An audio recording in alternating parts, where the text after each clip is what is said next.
अस्सलाम वालेकुम दोस्तों, उम्मीद है आप लोग खैरियत से होंगे। इस वीडियो में हम बात करेंगे दो तीन इंतहाई अहम टॉपिक्स के बारे में। उनमें से एक तो शामिल है कि हम मरीज़ों को ब्रूफेन क्यों नहीं दे सकते या आइबुप्रोफेन जो उसका जेनरिक नेम है। दूसरा ये है कि क्या कोरोना के मरीज़ों में जो क्लॉटिंग होती है और उसमें डिस्प्रिन या एस्प्रिन का क्या रोल है और हमें उनको देनी चाहिए या नहीं। और तीसरी बात जो आज इस वीडियो में हम करेंगे वो ये है कि जो अभी तक की तहकीक हुई है और ख़ास तौर पे पाकिस्तान में ज़ाहिर है बहुत सारे केसेस ऑलरेडी हैं अभी, तो क्या बच्चों के ऊपर किस हद तक इसके यानी कोरोना वायरस के असरात हैं।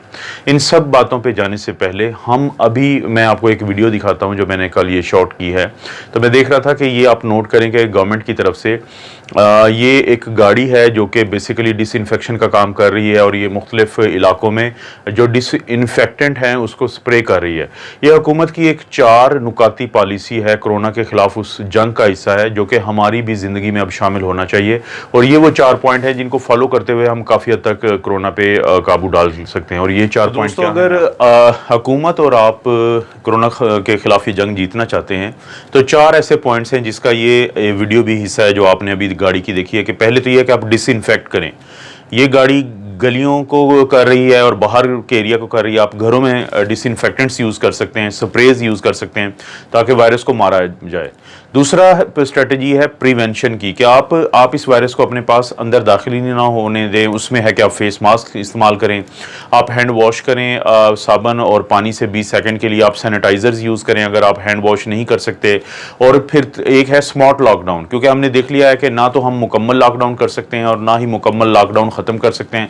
तो बेहतर यह है कि जहाँ पे कोरोना वायरस के केसेस ज़्यादा हैं उस एरिया को कुछ टाइम के लिए, कुछ वीक्स के लिए, 2 हफ्तों के लिए लॉकडाउन कर दिया जाए। इसको कहते हैं स्मार्ट लॉकडाउन। लेकिन अगर इस सब के बावजूद किसी को हो जाता है तो फिर हुकूमत लोगों को एजुकेट कर रही है और आपस में भी हमें एक दूसरे को एजुकेट करना चाहिए कि कैसे मरीजों का घरों में ख्याल रखा जाए जिनको कोरोना हो चुका है। और सबसे आखिर में जो स्ट्रेटजी कामयाब रहेगी वो ये कि हम गवर्नमेंट जो है वो अब ये काम कर रही है कि वो हॉस्पिटल और आईसीयू की कैपेसिटी को बढ़ा रही है ताकि लोगों को जो वहाँ पे सीरियस होकर पहुँच जाते हैं उनको अच्छे तरीके से इलाज किया जाए ताकि उनकी जान बचाई जा सके। तो ये ख़वातीन और हज़रात 4 जो पॉइंट्स की स्ट्रेटजी है जिसकी एक वीडियो आप ये देख चुके हैं कि जो गाड़ी है वो डिसइंफेक्शन का काम कर रही है। एक सवाल जो बहुत ज़्यादा पूछा जाता है वो ये है कि एक दवाई है बड़ी मशहूर जिसको ब्रूफेन कहते हैं, उसके अंदर बुनियादी तौर पर है आइबुप्रोफेन, यानी ये दर्दों की दवाई है, बुखार की दवाई है। और बच्चों में तो ख़ास तौर पे बहुत ज़्यादा दी जाती है लेकिन बड़े भी इसको इस्तेमाल करते हैं क्योंकि 200 मिलीग्राम और 400 मिलीग्राम की ये गोली होती है। पूछा ये जाता है कि हम ज़्यादा पैरासिटामोल को क्यों फेवर करते हैं और आइबुप्रोफेन या ब्रूफेन जो है इसको क्यों चाहते हैं कि ये कम से कम दी जाए कोरोना के मरीज़ों में। तो इसकी दोस्तों एक बहुत बड़ी वजह है और वो वजह ये है कि अभी जो नई स्टडीज़ आई हैं उन्होंने साबित किया है कि ये जो ब्रूफेन की दवाई है, ये जो आइबुप्रोफेन है, इसका एक पोटेंशियली यानी एक रोल देखा गया है कि हमारा जो इम्यून सिस्टम है उसको थोड़ा नुकसान पहुंचाती है और वायरस के हक में जाती है, जिसकी वजह से वो तमाम लोग जिनको ब्रूफेन दी जाती है उनमें वायरस तो ज़्यादा होता है लेकिन हमारी कुव्वत मुदाफ़ियत कम होती है। वो कैसे होती है वो मैं आपको बोर्ड पर बता दूँ। दोस्तों, जब हम किसी को ब्रूफेन देते हैं जिसके अंदर आइबुप्रोफेन है, जिसको हम आम जुबान में एनसेड कहते हैं यानी non steroidal anti inflammatory drugs या NSAID, तो होता यह है कि इसका क्या इफेक्ट है हमारे इम्यून सिस्टम पे जो हमें नेगेटिव हमारे लिए है, जो हमारे लिए नुकसानदेह हो सकता है। तो अभी नई स्टडीज़ जो आई हैं वो पोटेंशियल ये रोल बताती हैं कि जो देखें हमारा इम्यून सिस्टम के 2 हिस्से हैं, एक है पैदाइशी जिसको हम इन्नेट आर्म कहते हैं और एक होता है जो बाद में 7 दिन के अंदर जन्म लेता है जिसको हम अडेप्टिव आर्म कहते हैं। और यही वो अडेप्टिव आर्म है या एक्वायर्ड आर्म है जो एंटीबॉडीज़ बनाता है, जिसका बहुत ज़्यादा आजकल हम ये शोर सुनते हैं।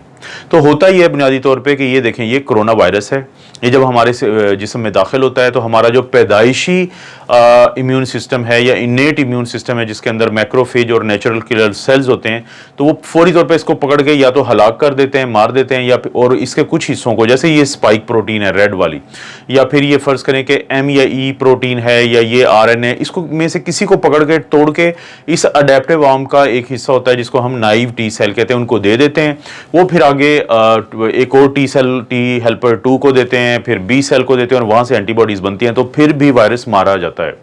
लेकिन ब्रूफिन क्या करती है? ब्रूफिन एक्चुअली इस आर्म को कमज़ोर कर देती है, इस पैदाइशी या इनेट आर्म को कमज़ोर करती है, जिसकी वजह से ये ज़्यादा से ज़्यादा वायरस का लोड इकट्ठा हो जाता है। और जब 7 दिन के बाद ये अडेप्टिव आर्म काम करने के काबिल होता है, तो उसका सामना होता है बहुत सारे वायरस से। उस ज़्यादा वायरस से लड़ने के लिए ये ज़्यादा से ज़्यादा अपने हथियार बनाता है, जिसको हम साइटोकिन्स कहते हैं, और साइटोकिन में एक इंटरल्यूकिन 6 भी है। इसलिए ब्रूफिन लेने वालों में जब बहुत ज़्यादा वायरस हो जाता है, तो उसके लिए साइटोकिन्स बहुत ज़्यादा बनते हैं, और उसकी वजह से एक तूफान आता है जिसको हम कहते हैं साइटोकिन स्टॉर्म, जिसकी वजह से मरीज डाउन होकर वेंटिलेटर पे जाते हैं। तो ये एक मुजव्जा, एक पोटेंशियल रोल है ब्रूफिन का, जो कि स्टडीज़ ने बताया है, और आपको बताने का भी मकसद यही है ताकि आपको थोड़ा सा आइडिया हो जाए। अगरचे मुझे बहुत ही ज़्यादा यकीन है कि ये बताने की वजह से ये वीडियो फारिग हो जाएगी, इसको वो रिमूव कर देगी यूट्यूब, लेकिन खैर आपको बताना ज़रूरी है, चाहे जो भी नुकसान हो।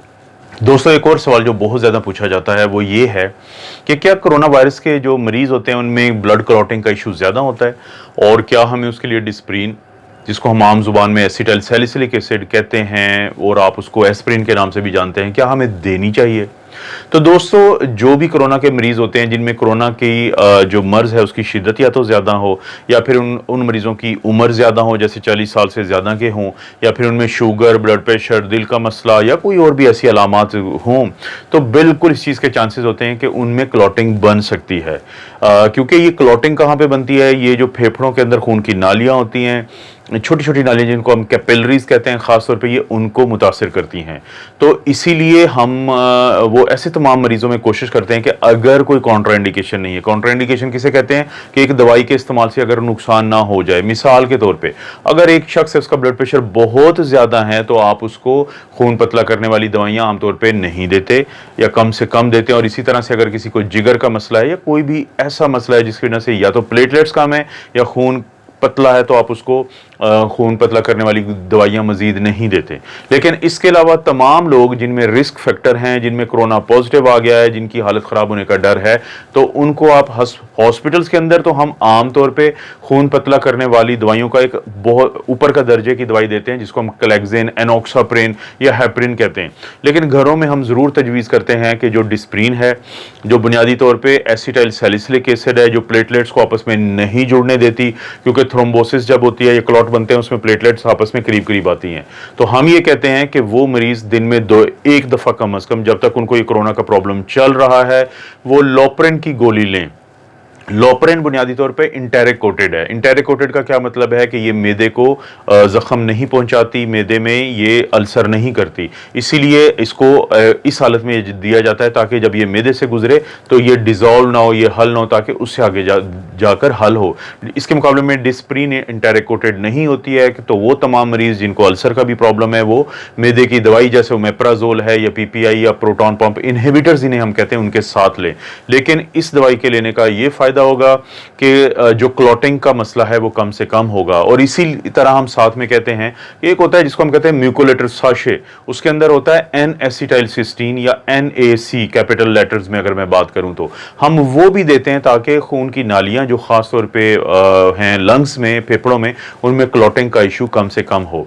तो ये 200 मिलीग्राम हम सुबह शाम 3 से 5 दिन के लिए दे देते हैं। लेकिन लोप्रिन जो है 75 मिलीग्राम वो एक रोजाना लोगों को लेनी चाहिए जिनको कोरोना हो और उनमें कुछ ना कुछ रिस्क फैक्टर हो और उनको डर हो कि खुदा न खास्ता उनमें कोरोना ज़्यादा हो सकती है इन्फेक्शन, ताकि उनमें क्लॉटिंग का अमल कम से कम हो। लेकिन जब वो कोरोना से निकल आएँ तो उनको मज़ीद ज़रूरत नहीं होगी लोप्रिन के लेने की।